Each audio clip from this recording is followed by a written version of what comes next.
Hello, all you freedom-loving people. Trump had a busy weekend meeting with foreign leaders. ABC News settled his defamation lawsuit, and mysterious drones are still at the top of the headlines. Okay, let's get into it. According to CTV News, Canadian Prime Minister Justin Trudeau is considering resigning. It was reported that Trudeau may address Parliament today. The report comes after Canada's Finance Minister Chrystia Freeland suddenly announced her resignation. Today, in a letter to Trudeau, Freeland said that Trudeau had told her last week that he didn't want her to serve as Finance Minister anymore and offered her another cabinet position. Freeland said a minister must have the full confidence of the Prime Minister to speak on his behalf. So Freeland wrote that the decision to remove her from the finance position makes it clear for her that she no longer holds that confidence. ABC News and its chief anchor, George Stephanopoulos, have settled a defamation lawsuit that was filed by President Trump. ABC agreed to apologize to President Trump while paying $15 million to settle the case. Stephanopoulos claimed during an interview with Representative Nancy Mace that two juries had found President Trump liable for rape in the case against E. Jean Carroll, which is not true. It was inconsistent with the judge's ruling. A jury said that he was liable for sexual abuse based on Carroll's testimony, and the charges do have a very distinct definition under New York law. President Trump then filed a defamation lawsuit against Stephanopoulos. U.S. Magistrate Judge Lizette M. Reed ordered both sides to take depositions this week, thereby possibly avoiding a trial. But ABC decided to settle with President Trump. Under the settlement agreement that was made public on Saturday, ABC News will pay $15 million as a charitable contribution to a presidential foundation and museum to be established by or for the plaintiff, as presidents of the United States have established in the past. Additionally, the network will pay $1 million for President Trump's attorney fees. Furthermore, the news outlet and Stephanopoulos agreed to issue a public apology to President Trump. The attorneys representing President Trump are Alejandro Brito and Richard Klug of Florida. They also filed a lawsuit against CNN on behalf of the president-elect. President Trump also sued CBS News for $10 billion in damages. President Trump had a full weekend. On Saturday afternoon, he was on hand for the 125th Army-Navy football game, where he was joined by Elon Musk and a host of other loyal MAGA supporters. Vice President-elect J.D. Vance, Senate candidate Dave McCormick, embattled Secretary of State nominee Pete Hegseth, House Speaker Mike Johnson, and National Intelligence nominee Tulsi Gabbard were all there. Then, on Saturday night, President Trump spoke with Israeli Prime Minister Benjamin Netanyahu. The two sides discussed the need for an Israeli victory in the Israeli-Hamas war, in the release of hostages in Gaza, and in the developments in Syria. Hamas kidnapped more than 250 hostages last October. More than 100 hostages have been released through negotiations and Israeli military operations. However, about 100 people remain in detention in Gaza, about half of whom are believed to be alive. Netanyahu said he and President Trump talked about the need to bring the remaining hostages home. He said it was a very friendly, very warm, and very important conversation. We spoke about the need to complete Israel's victory, and we also spoke at length about the efforts we are making to free our hostages. Netanyahu said that Israel will continue its efforts to bring our hostages home alive and dead. Regarding Syria, Netanyahu said that Israel had no interest in a conflict. The country will adjust its policy according to the emerging reality on the ground. Netanyahu also said that he and President Trump discussed the situation in Syria. Since the overthrow of Assad, Israel has attacked Syria's strategic arsenal hundreds of times and has moved troops into non-military areas within Syria. He said that Israel's actions in Syria are aimed at thwarting potential threats from Syria and preventing terrorists from taking up positions near Israel's borders. President Trump hosted Akie Abe at Mar-a-Lago on Sunday. She is the widow of the late Japanese Prime Minister Shinzo Abe.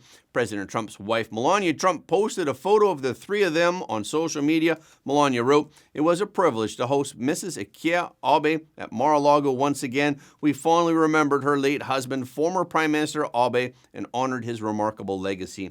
It is believed that the governments of the United States and Japan were not involved in the organization of the meeting. It was a private dinner party. Shinzo Abe was Prime Minister of Japan during President Trump's first term. He had a good personal relationship with President Trump. Since Abe was killed in a shooting in July of 2022, President Trump has been calling Akie Abe regularly to convey his condolences. Takehiro Shizuki, a Japanese political scientist, noted that President Trump has suffered his own assassination attempts, and therefore he understands the role of Akie Abe. He believes that Akie is a key figure in effective communications between Japan and President Trump, and she is an important diplomatic legacy left by Shinzo Abe. In contrast, the current Japanese Prime Minister Shigeru Ishiba has not yet had the opportunity to meet with President Trump. Ishiba tried to meet with President Trump during his visit to South America in November, but he was rejected by the Trump administration. The U.S. explained that President Trump was not going to meet with foreign dignitaries before taking office because of a law that prohibits ordinary citizens from dealing with foreign governments on diplomatic issues. So, Akie Abe's exchanges with President Trump have been in the spotlight since Ishiba has not been able to meet with President Trump yet. The east coast of the United States has seen a large number of mysterious drone sightings over the past month. These drones first appeared in New Jersey, where there were hundreds of sightings. These sightings quickly spread to other states. There have been sightings in New York, Connecticut, Maryland, Pennsylvania, and more. The mysterious drones even flew close to a sensitive military research facility, as well as over the neighboring Trump National Golf Club in Bedminster, New Jersey. Witnesses included not only the general public, but also former Maryland Governor Larry Hogan. There were also accounts from New York State Police who responded to a report of a drone flying overhead and then quickly disappearing. Fox News noted that a federal investigative official told reporters that 5,000 tips have been received so far, and less than 100 of those require further investigation. More than 20 days after the outbreak of the phenomenon, the United States Department of Defense has still not provided answers. The White House has said that it has no evidence at this time that the reported drone sightings pose a national security or public safety threat or have a foreign nexus. Officials have said that the drones flying over New Jersey in the past few weeks appear to be commercial grade and not recreational. However, the drones continue to disturb the public. At one point, emergency services agencies' hotlines were flooded with more than 3,000 people reporting sightings of drones in a 48-hour period, New Jersey authorities said. The concern is that they may be coming from hostile nations like China, Russia, or Iran. Some of the objects were said to be the size of cars, and New Jersey police reported that the drones were unheard of and produced neither heat nor sound, making them undetectable by radar. Some suspect that the drones are American-made radiation detectors. Others claim to have witnessed drones spraying liquids, sparking fears of mass poisoning. There's also a theory that is believed that they are the beginning of an alien invasion. New Jersey's newly elected Democratic U.S. Senator Andy Kim joined police and flight professionals in observing drone flights over New Jersey for several days. Police have tried to approach them with helicopters, but the drones turn off their lights if they get close. In addition to triggering panic among residents, it has also led to the brief closure of New York airports. Stewart Airfield, a feeder airport to New York State, briefly closed its runway for an hour on Friday night. Drones have even flown over LaGuardia Airport and Newark Liberty International Airport in New Jersey. Even New York Governor Kathy Hochul said this has gone too far.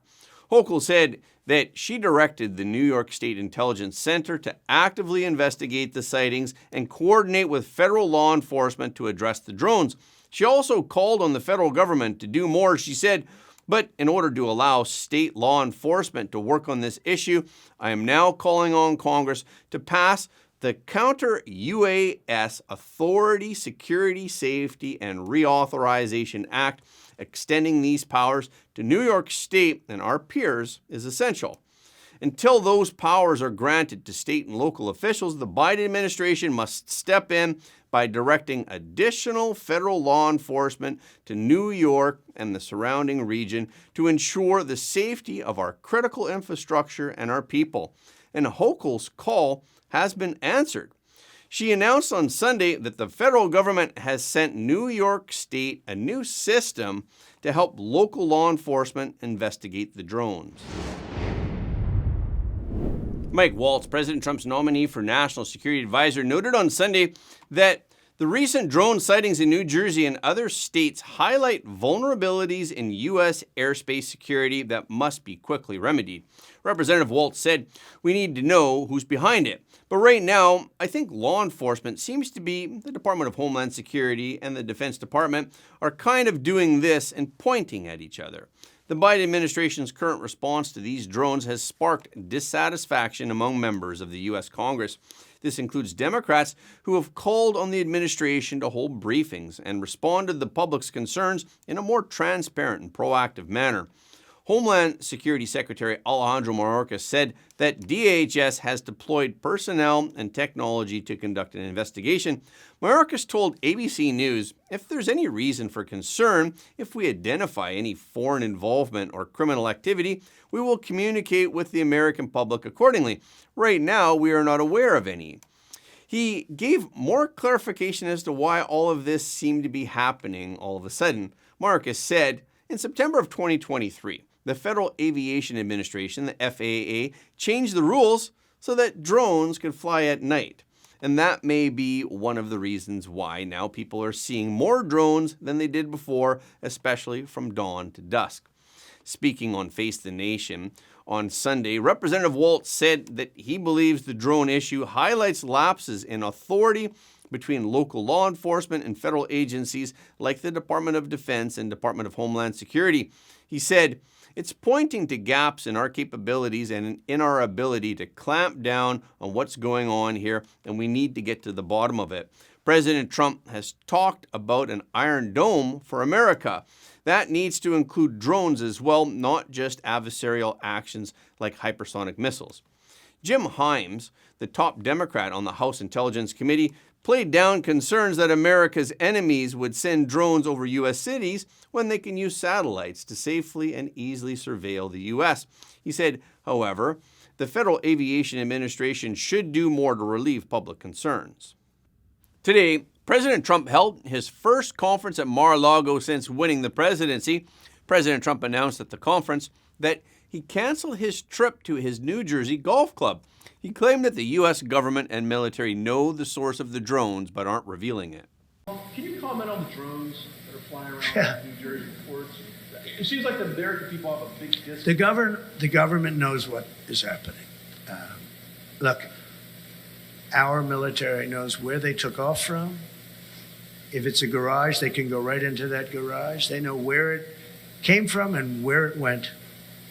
And for some reason, they don't want to comment. And I think they'd be better off saying what it is. Our military knows and our president knows. And for some reason, they want to keep people in suspense. I can't imagine it's the enemy, because if it was the enemy, they'd blast it out. Even if they were late, they'd blast it. Something strange is going on. For some reason, they don't want to tell the people. And they should, because the people are really, they happen to be over Bedminster. Want to know the truth. Another theory for the drones is because the U.S. government is checking for nuclear radiation or gas leaks. John Ferguson, the CEO of Kansas-based Saxon Aerospace, speculated in a widely circulated video that the drones may be related to nuclear radiation or gas leaks. Ferguson claimed that my own guess is that these drones are not nefarious in intent. They're trying to smell something on the ground. So far, no federal officials have publicly commented on this video, but today, a report from the U.S. Nuclear Regulatory Commission, the NRC, confirmed that a small amount of radioactive material went missing during transit from a cancer treatment center in New Jersey. Based on the report, this happened when a shipping container arrived at its destination damaged and empty. However, the report stated that the Department of Environmental Protection was notified of the incident on the following day, December 3rd, and the incident was reported to the NRC on December 5th. The event was categorized as less than Category 3. This means it is considered not likely to cause any harm to the public or individuals and a non-emergency. On Friday, President Trump called daylight saving time very costly and vowed to end it. President Trump wrote on Truth Social, "The Republican Party will use its best efforts to eliminate daylight saving time, which has a small but strong constituency but shouldn't. Daylight saving time is inconvenient and very costly to our nation. Daylight saving time is the practice of moving the clock ahead by 1 hour in the spring and back by an hour in the autumn. This has been in place in nearly all of the United States since the 1960s, but it has been a topic of debate in recent years. Some states prefer standard time all year, while others keep daylight saving time year-round. In March of 2022, the Senate voted unanimously to make daylight saving time permanent. However, the effort failed in the House after lawmakers could not agree. Congress has not held any new hearings on the issue for more than 2 years. The Senate would also need to revisit it again. Supporters argue that continuing daylight saving time would lead to more economic activity during winter and brighter afternoons and evenings. However, critics say that it would force children to walk to school in darkness since it delays sunrise by an hour. Those who oppose daylight saving time say the twice-annual clock change causes sleep disturbances and health issues. Year-round daylight saving time was used during World War II and adopted again in 1973 to reduce energy use because of an oil embargo. However, it was unpopular and was repealed a year later. And that's a wrap for this episode. Thank you so much for your support of Front Page. Please remember that every like, comment, and share helps more people to see the truth. If you haven't already, please subscribe. And if you have already subscribed, we thank you, but please double check to make sure that you're still subscribed, because some of our audience have reported that they're somehow unsubscribed without their knowledge. We've also heard that many of you don't get notifications of our videos anymore on YouTube. So when you do subscribe on YouTube, please make sure to tap the notification bell as well. Okay, this is our show for today. Thank you so much for tuning in. If you like what you heard today, please don't forget to like this video and share it with your friends and family, because everybody deserves to know the truth.